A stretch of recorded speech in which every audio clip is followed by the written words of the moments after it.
आपकी संगीता का आप सबको तहे दिल से नमस्कार। आज मेरी लेखनी के बोल आपको उस छिपे सिपाही की दास्तां का सजीव चित्रण कराएंगे जिसे हम बहुत साधारण समझते हैं। उसकी हमारे जीवन में कितनी महत्ता है इसका तो हम सबने कभी सोचा ही नहीं। अगर उसकी चाल धीमी पड़ गई तो हमारी ज़िंदगी की गाड़ी भी रुक सी ही जाएगी।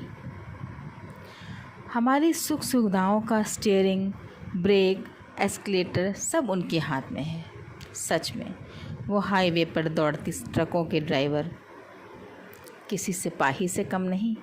हर क्षण हमारे लिए दौड़ते रहते हैं, परंतु उन छिपे कर्णधारों को कौन सलाम ठोकता है? कोई नहीं, क्योंकि हम उनकी वास्तविक जीवन से अनभिज्ञ हैं। हम नहीं जानते कि उनका जीवन कितना संघर्षपूर्ण है। उस हाईवे की सड़कों पर दौड़ती रंग बिरंगी ट्रकें, जिसके पीछे की प्लेट पर विभिन्न प्रकार के भाव लिखे होते हैं, कहीं हास्यास्पद, कहीं गंभीर, कहीं भावपूर्ण। सब तरह का ज्ञान आपको हाईवे की सड़क पर चलती अपने आगे ट्रकों पर मिल जाएगा। सड़क का अटूट संबंध है। उनका तो घर ही सड़क है। कहीं भी रुक जाते हैं, कहीं भी खाना पीना आराम शुरू कर देते हैं। शहरों की आपाधापी से अछूते हुए बाहर एक राज्य से दूसरे राज्य घूमते चले जाते हैं, और हम शहर और गांव वालों को अपनी रफ्तार से गतिमान बनाए रखते हैं। आज हाईवे पर मेरे आगे चलते एक ट्रक को देख अनायास ही मेरी लेखनी बोल पड़ी और ऐसी आवाज़ सुनाई दी जिसने हमने उन ट्रकों के हॉर्न के शोर में कभी सुना ही नहीं। तो चलिए आज शहरों की भागदौड़ छोड़ हाईवे की खुली हवा, खुली सड़कों की ओर चलते हैं और उन दौड़ती ट्रकों के संचालक की बारीकी से अवलोकन करते हैं, उसे समझते हैं। हाईवे पर हमारी कार बार बार एक ट्रक के आगे निकलने की कोशिश कर रही थी, परंतु साइड न मिलने की वजह से हम उसी के पीछे पीछे चले जा रहे थे। वह ट्रक सामान से पूरा लदा था और वह ट्रक खूब रंग बिरंगे फूलों से, प्लास्टिक की पत्तियों से, फीतों से सजा हुआ था। किसी की नज़र न लग जाए तो नज़र बट्टू भी लगे थे। पीछे की प्लेट पर बड़ा ही आकर्षित कर देने वाला वाक्य, समय से पहले भाग्य से ज़्यादा कभी नहीं मिलता। उसे पढ़ गाड़ी चलाने वाले की मनःस्थिति को समझ पा रही थी। वह अपनी ट्रक को बड़े प्यार से धीरे धीरे बढ़ाता चला जा रहा था। ट्रक के हिलने डुलने से रंग बिरंगे फीते, फूल खूब झूम रहे थे, जैसे सब मस्ती में चले जा रहे हों। समय के अनुरूप सब ने अपने को ढाल लिया था। ट्रक ड्राइवर ने कई बार इंडिकेटर दिया आगे निकलने का, पर न जाने क्यों मैंने ड्राइवर को पीछे ही रहने को कहा। करीब आधा घंटा वह ट्रक हमारे आगे आगे चलता रहा और मैं बैठे बैठे सोचने लगी, जो चीज़ हमें घर बैठे इतनी आसानी से उपलब्ध हो जाती है, चाहे वो कश्मीर का सेब हो, नागपुर के संतरे, केरल के मसाले और आसाम की चाय, देश के किसी भी कोने से कुछ भी हो, हमें बड़ी आसानी से प्राप्त हो जाता है। क्या कभी हमने जानने की कोशिश की इसका सूत्रधार कौन है? कौन हमें पूरे देश के कोने कोने से कुछ भी लाकर दे देता है? वह जादूगर कौन है? तो दोस्तों, ये ट्रक ड्राइवर वह सूत्रधार हैं जो हमें घर बैठे दूर दूर से वस्तुएं बड़ी सरलता से उपलब्ध करा देते हैं। दोस्तों, ये भी देश के उन जवानों से कम नहीं जो 24 घंटे हमारी सुरक्षा के लिए खड़े रहते हैं। ये 24 घंटे बिना आराम किए ट्रक चलाते हैं और हमारी ज़रूरत की वस्तुएं शीघ्र अतिशीघ्र हम तक पहुंचाते हैं। इनके पहिए चलते हैं तभी हमारी ज़िंदगी की गाड़ी चलती है। सर्दी, गर्मी, बरसात, तूफ़ान, कुछ भी आ जाए, ये ट्रक ड्राइवर अपनी गति नहीं रोकते। गंतव्य तक पहुंचकर ही सांस लेते हैं। तो दोस्तों, सलाम तो इनको भी बनता है। ये वह छिपे सिपाही हैं जो बिन कहे बिन जताए हमको हमारी ज़िंदगी चलाने में सहायता करते हैं। अगर इनका चक्का जाम तो समझो देश का काम तमाम। ये सब सोच ही रही थी कि आगे चल रहे ट्रक ने ब्रेक लगा, ट्रक किनारे किया और ढाबे में रोक दिया। मैंने भी ड्राइवर से पूछा, चाय पीनी है? थोड़ा आराम कर लो और चाय पी लो। ड्राइवर झट से बोला, जी मैडम, बहुत झपकी आ रही है, पी ही लेता हूँ। मेरे ड्राइवर ने भी कार किनारे खड़ी कर दी। मैं भी उतर गई, वहाँ पड़ी खटिया पर बैठ गई। वह ट्रक ड्राइवर उछलकर अपनी ड्राइवर सीट से उतरा और ज़ोर से चिल्लाया, पापे गड़क चाय पिला, जिससे आंखें खुल जाएं। और वहीं लगे नल से मुँह हाथ धो, सिर पर बंधे अंगोछे से मुँह पोंछ लिया। मैं उस ट्रक ड्राइवर की एक एक हरकत बड़े गौर से देख रही थी कि कैसे वह एकदम मस्त था।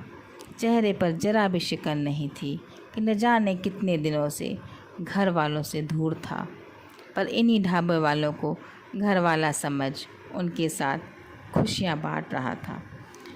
तभी अचानक उसके फ़ोन की घंटी बजी। शायद वीडियो कॉल थी। उसने बड़ी उत्सुकता से फ़ोन उठाया। अरे सोना, कैसी है? चेहरा क्यों उतरा है?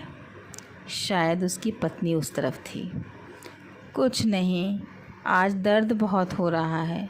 माँ बोल रही है कभी भी बच्चा हो सकता है। सोचा अस्पताल जाने से पहले आपसे बात कर लूँ।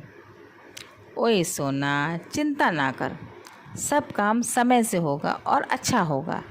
ऊपर वाले पर विश्वास कर, वो तेरे साथ है। वह ट्रक ड्राइवर कितनी दिल पर पत्थर रख अपनी पत्नी, जो पहली बार माँ बनने वाली थी, उसे आश्वासन दे रहा था, जबकि उसकी भी तो हसरत थी कि पहली बार बाप बनूं तो बच्चे के पास हूँ। परंतु उसका तो परिवार ये ढाबे सड़क ही बनकर रह गए थे। अच्छा, मैं चलती हूँ, मेरा दर्द बढ़ रहा है, सोना ने कहा। ओके डार्लिंग, मस्त होकर जा और जल्दी से खबर दे अपनी और अपने बच्चे की। और फ़ोन कट गया। मैं उस ड्राइवर के भावों को साफ पढ़ पा रही थी। वह कितना विचलित था, परंतु ट्रक के पीछे लिखे शब्दों को जैसे चरितार्थ कर रहा हो, बाहर से बिल्कुल प्रकट नहीं कर रहा था। ढाबे वाला लड़का चाय रख कर चला गया। वो चाय पीता जाए और बार बार फ़ोन को देखता जाए। घंटी बजने का बेसब्री से इंतज़ार कर रहा था। उसको एक छोटे से कप चाय ख़त्म करने में बहुत समय लग गया, क्योंकि उसका पूरा ध्यान फ़ोन पर और होने वाले बच्चे पर था। वो जैसे ही कप रख पैसे देने के लिए उठा, फ़ोन की घंटी बज उठी। घंटी की शोर और हड़बड़ाहट से उसके हाथ से फ़ोन और कप दोनों गिर गए। उसने तुरंत फ़ोन उठाया। उसके बाबूजी थे। बोले, सुरेंद्र बेटा, तू पापा बन गया, गुड़िया आई है। माँ बेटी दोनों ठीक है, थोड़ी देर में तेरी सोना से बात करा दूँगा। क्या पापा, गुड़िया आई है? कैसी है? पापा की तरह गोल मटोल कि मम्मी की तरह सुकड़ी सुकड़ी? उसके पापा बोले, अरे बेटा, अभी तो हुई है, तू आराम से सामान लेकर अपने स्थान पहुँच, रात को आराम से बात करते हैं। जी पापा। सोना और मेरी गुड़िया को बहुत सारा प्यार बोलना। इस बार उसका बिल्कुल मन नहीं था फ़ोन कटे, पर उधर से उसके पापा ने फ़ोन काट दिया।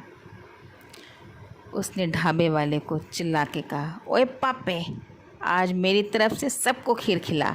गुड़िया जो आ गई है मेरी मूछें खींचने के लिए। जितना खुश था उतना प्रकट नहीं कर पा रहा था, क्योंकि उसे अभी अपनी गुड़िया से मिलने के 15 दिन थे। उसने मेरे ड्राइवर और मुझे भी खीर ला कर दी। लो मैडम जी, आप भी मुँह मीठा करो, मेरे घर गुड़िया आई है। मैं इतनी देर से उसके सारे क्रियाकलाप देख रही थी। तो आत्मीय सी हो गई और उससे अनायास ही पूछ बैठी, माँ बेटी कैसी हैं, ठीक तो हैं? जी मैडम जी, मेरी सोना ना बहुत हिम्मती है, पूरे 9 महीने अकेले ही निकाल लिए उसने। मैं आज तो आप सबकी सेवा में ही लगा रह गया। मैंने उससे कहा, आपको इस समय ट्रक लेके नहीं निकलना चाहिए था, उसके पास ही रहना चाहिए था।